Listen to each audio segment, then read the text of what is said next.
Thank you for tuning into Literary Blend, a publishing podcast. I'm your host, Demi Michelle Schwartz. There's no perfect recipe for chasing a dream in the publishing industry, but I hope the conversations on this show give you the ingredients you need to bake yours into reality. So let's flip the page and get into this chapter of Literary Blend. Hi friends, welcome back to Literary Blend. Today's chapter is called Owning a Small Press.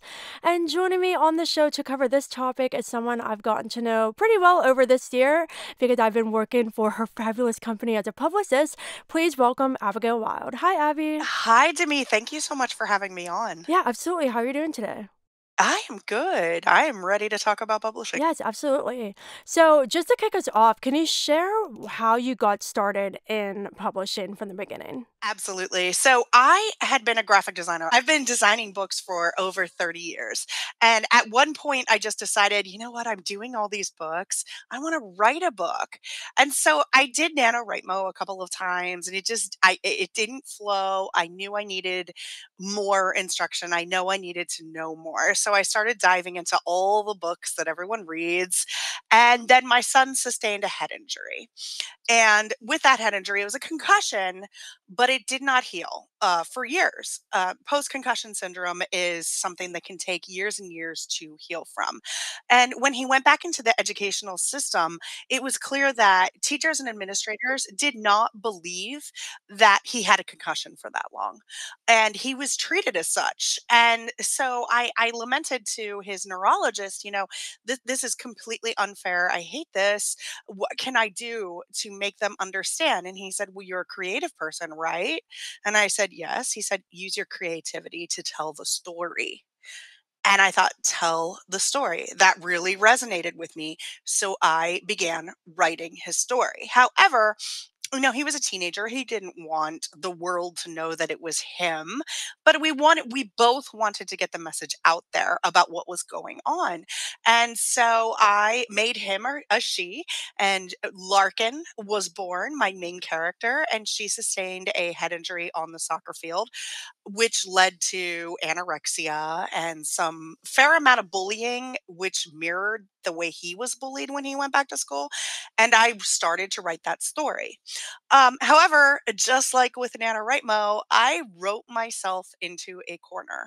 So I applied for an MFA program and with the first set of pages, and I was accepted. And it was an amazing experience. I learned so much. I was able to work on that one novel for the full 3 years that I was in the program. And I got so much great feedback, so much workshopping, so many comments from professors that really just made it shine. And published it. And so then during COVID, the book came out during COVID. It was published during COVID. And I, I didn't get to go to signings and things like that. But what I did was created a group for authors. I did two, one for adults, one for teens. And during one of the calls, someone said, hey, let's put together an anthology. And because, I have design skills, and by that point, I had already had editing skills. So I'm like, yeah, let's do it. And so we all got together and we decided to make it about writing about the writer's heart. So each person was supposed to tell something that was burning a hole in their heart. And it was called Into the Mirror. And I actually created Wild Ink Publishing just to publish the anthology. I never expected it to go further than that. I thought, maybe I'll do an anthology once a year with some friends, not a big deal. But then people in my local community started reaching out to me specifically about poetry books.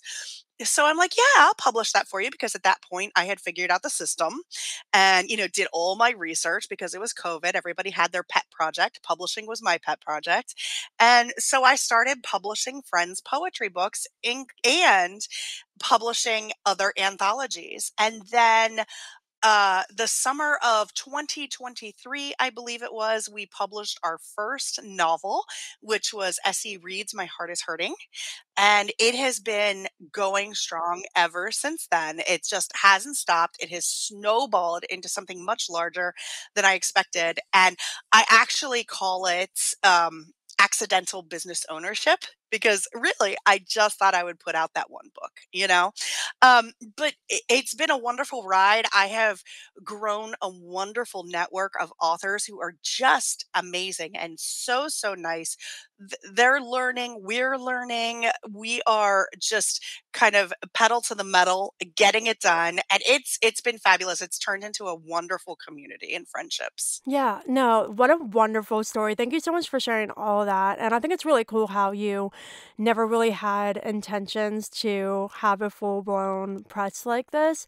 And when you were getting into it and you realized what it was finally becoming without you really realizing from the beginning what it would be, I'm sure that you had to overcome some obstacles and I'm sure you realized like there were parts of running a small press that you had no idea existed until you got into it. So, what was that like for you going from having this dream of, publishing that first anthology and then working on friends' books to going from that to, oh my gosh, I have to run an entire press now?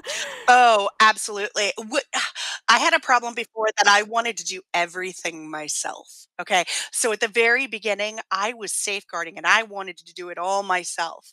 And I realized really fast that that is just not possible. And so I was very lucky because the MFA program that I was in really heavily focused on the business side of authorship. And so that helped me. I was reading Jane Friedman's blog, I was reading Writers Beware, I was looking at all the pitfalls and all the errors. So I knew what to avoid. But let's be honest, I am terrible at math. So I needed someone to help me with the money portion of it. I needed someone to help me pay out the revenue and things like that. I needed someone to run the editing side of it because it became way too much for me, especially when I was like trying to edit, designing, doing all the parts myself. You just can't do it. So I decided, okay, I brought on Brittany McMunn, who is my editor in chief, and she helped me with the money portion of it, and she's helping me find editors, send books out to editors, and just basically organizing all of that so that I could focus on the art of the books. So I could focus on covers, so I could focus on formatting, and so I could focus on distribution and things like that. And then we started growing a little bit more, and I realized I don't have any public relations skills. Like, all of my degrees are in art. My bachelor's is in visual arts, my master's is in MFA, in creative writing. I don't have any public relations skills. So I actually signed up for a second graduate degree in public relations. I'm currently working through that right now. But I created a team of these wonderful people, including you, who are just doing this amazing job of getting the word out about the books, getting podcast interviews, getting interviews, getting signings, all of these things. And it's just the amazing thing to me that gives me the chills, like I have the chills sitting here right now, is that all of these people are coming in behind me, believing in what I hope to accomplish, even though I didn't really know what I wanted to accomplish at first. But they're believed in the purpose, believed in what was behind us, behind Wild Ink, and they're supportive and they're working it and it is becoming something huge, which brings me to, I look at Wild Ink as sort of a stepping stone publishing house for everybody involved. So my goal, I am publishing people who are brand new to the industry, aspiring authors who want to get their first works out there as a way to get their foot into the industry so that they can grow beyond me. At the same time, my editors, my PR people, everybody who works with Wild Ink, my goal is that they don't stay with me forever, that they grow larger than me, because I know how hard it is to just get into the door of publishing. And so if I can help people just with that first step, I'm ecstatic. That's what I want. I recently lost 2 PR people and I was happy for them because they went on to bigger things and that's my entire goal. I love that so much. And I think what's really great about you is you realized early on how you couldn't do this all by yourself. And so you not only made it easier for yourself by bringing on more people, but you were also mindful of creating a group of people that were passionate about it and who just really want to help. I think it's really great in publishing where you can find that community of people who just have such a love for books and stories and want to genuinely help other people. And I think it's amazing how you have that perspective of giving people their first in the industry and watching them thrive from there. Like, I got my first publishing credit with you guys with Clio, and that's just the coolest thing for me. And so I'm one of those authors that can literally look back like in 10 years and go, Wilding gave me my first publishing credit, and you will always have that. Like, that's something that will never get taken away. And so I think it's really amazing how you have such a passion for opening the door for so many authors in the industry. Oh, thank you. No, so excited that we were your first publishing credit. And honestly, like we've had with our anthology projects, we've published quite a few. We've had over 200 aspiring authors take part in these projects. And many of them have gone on to get contracts, you know? So yeah, I'm excited about it. I love it. Yeah, no, for sure. And, being the editor for Prom Perfect and seeing people on Twitter say this is their first publishing credit, it's really cool being on the other side of that and being able to give somebody their first acceptance. I think that's really special to be part of that journey for someone. Oh, absolutely. And it kind of gives them the kind of fortitude to keep moving forward with publishing because it is so tough. I mean, trying to get an agent, trying to get editors to notice you, it's really hard. So sometimes you need wins along the way, you know? Yeah, for Yeah. sure. So you mentioned, just bringing on those new authors, giving them their first publishing credit, and Wilding has signed many authors now. So what is a snapshot of your checklist whenever you're evaluating queries and manuscripts and going on to the level of considering them for publication? What are some things that you look for not only in the manuscripts themselves, but also the authors before you offer publication? Sure. Yeah, absolutely. So I am not one of those people that wants a huge social media following. I want the art of it, the art of the book. Now, do I check authors out on social media? Yeah, and not to see what their following is, but to see if they are passionate about their own work. If they're passionate about their own work, they'll be talking about what they're doing. That's what I want to see. I don't care how many likes they get or how many comments they get. I want to know that they are passionate about their own work. As far as the writing, I look for the diamond in the rough. Not every book is perfect when gets to us, and that's okay. What I look for is feeling something. I want in the opening pages to feel something for the main character. It could be hatred, it could be love, it could be excitement.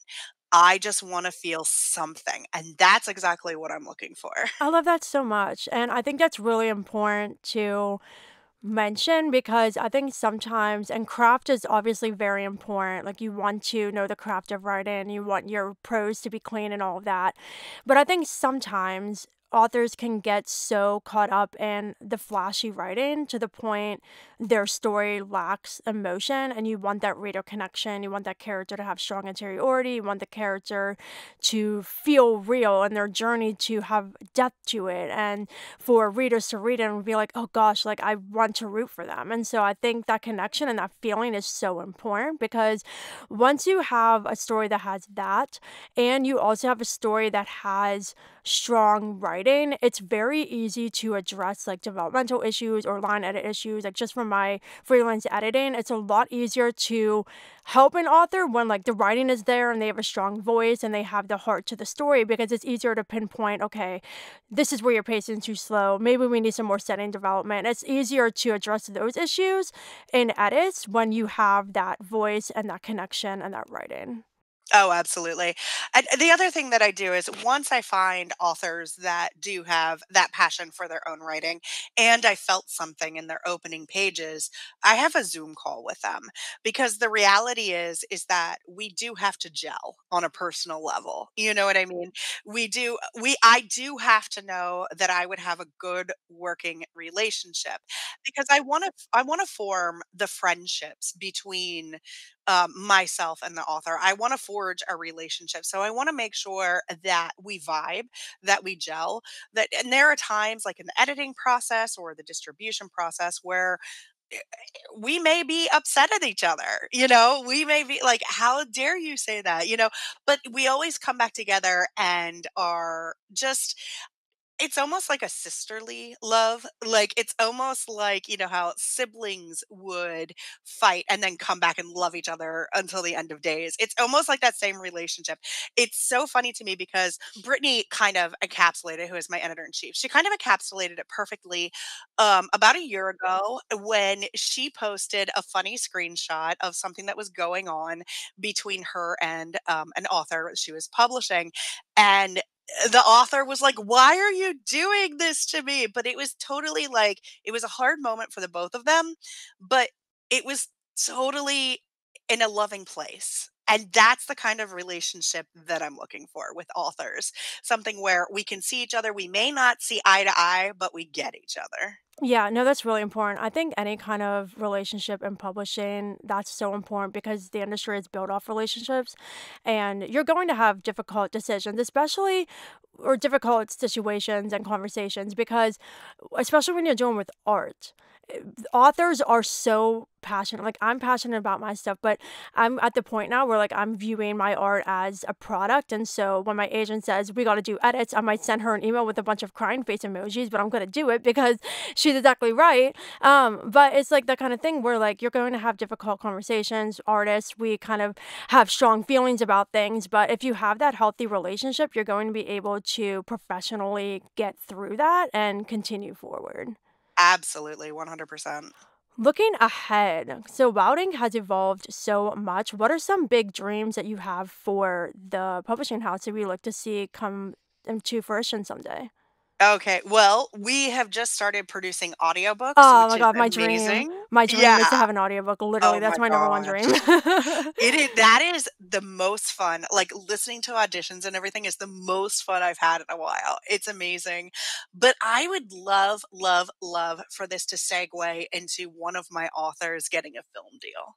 You know, I would love, love, love that. Otherwise, I'm just gonna keep my nose to the grindstone and I'm gonna keep publishing, and finding amazing authors, which I already have, and keep going. But I would love, and even if I'm not involved in it and I make no money from it because they go out and do it themselves, I would love that for one of my authors to get a film deal. I really would. No, that's incredible.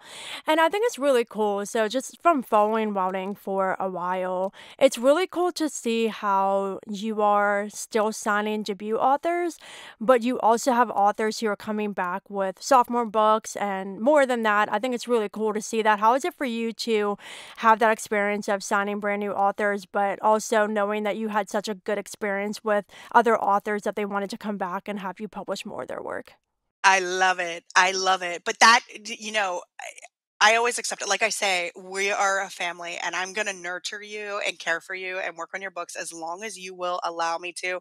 But at some point, I want you to try and get that agent. I want you to try and get one of the New York houses to get interest in you. That's what I want. But I love it. I will, as long as they'll have me, I will keep doing it. But yeah, I hope for more, like almost like a parent, even though I'm the same age as them, almost like a parent, go off, fly away, little bird, go find more New York agents. Aw. I love it. I love it. So now I want you to share two things. First, what is your number one favorite thing about having routing? And what is the biggest challenge you had to overcome? So I think the number one thing is definitely the community. I have never felt so ingrained in a community before in my entire life. And I think that it helps because we're all creatives. We all understand each other. We all we get it. And that has been so powerful for me because I've always been an introvert, you know. I've always been that person who doesn't quite fit in.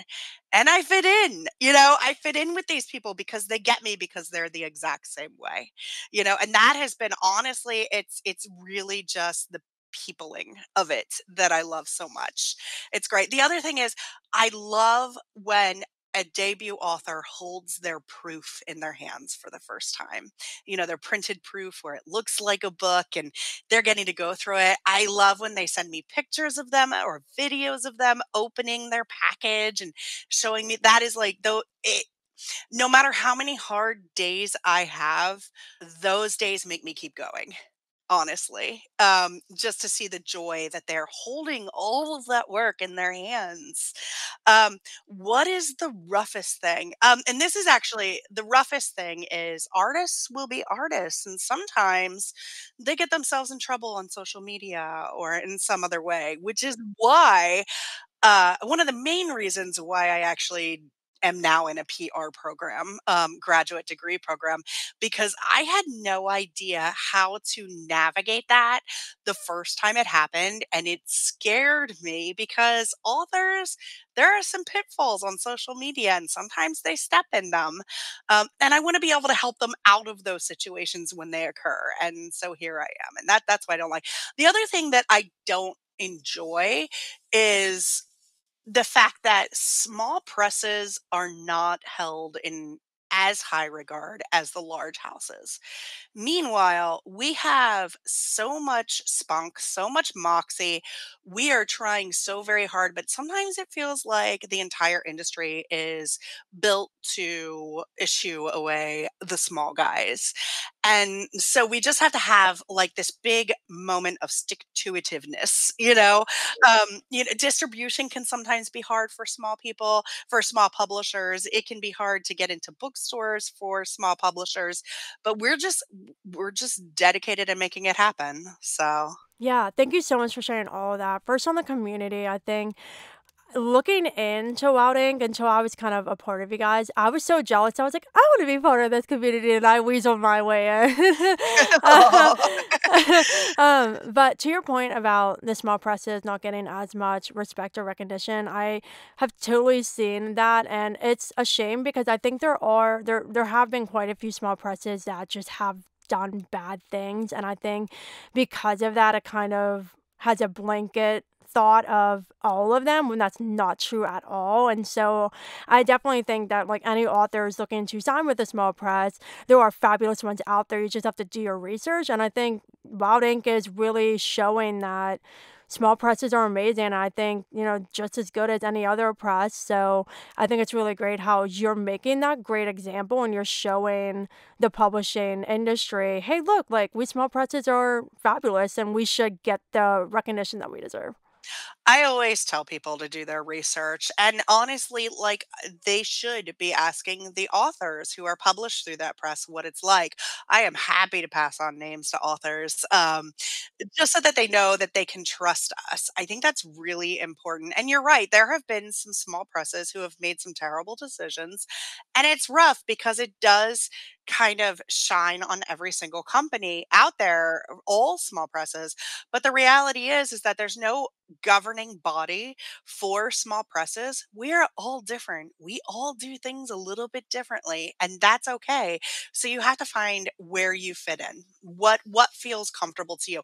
And I have had some authors who I wanted to sign so badly, but ultimately I wasn't the right decision for them, and that's okay. And I still support them. I still buy their books when they come out. So, sometimes we're right for people, sometimes we're not right for people, but that's okay. That's just business. There's no harm in that. Um, but yeah, no, research. And the other thing I have to say is, humans kind of skew to the negative so often that Have I made mistakes with Wild Ink? Absolutely. What small press hasn't? What large press hasn't? I mean, this is all a learning experience also for me. And so I'm just doing my best. I keep putting one foot in front of the other, and I learn something new every day to make it all go more smoothly. That's all we can do. Yeah, for sure. Absolutely. Well, I think you're really setting a fabulous example and definitely keep doing what you're doing. Oh, thank you. You're welcome. So I have two more questions for you before our fun plot twist. And this next one is for anyone who is interested in starting their own small press, what advice would you give them? Oh, goodness. Jane Friedman's website, hands down. Jane Friedman's website. Talk to other small publishers. When I first started, I talked to a number of small presses, small press owners, and they all gave me wonderful advice, and I took it. And that helped me to kind of take off the rosy colored glasses and realize exactly what I was stepping into.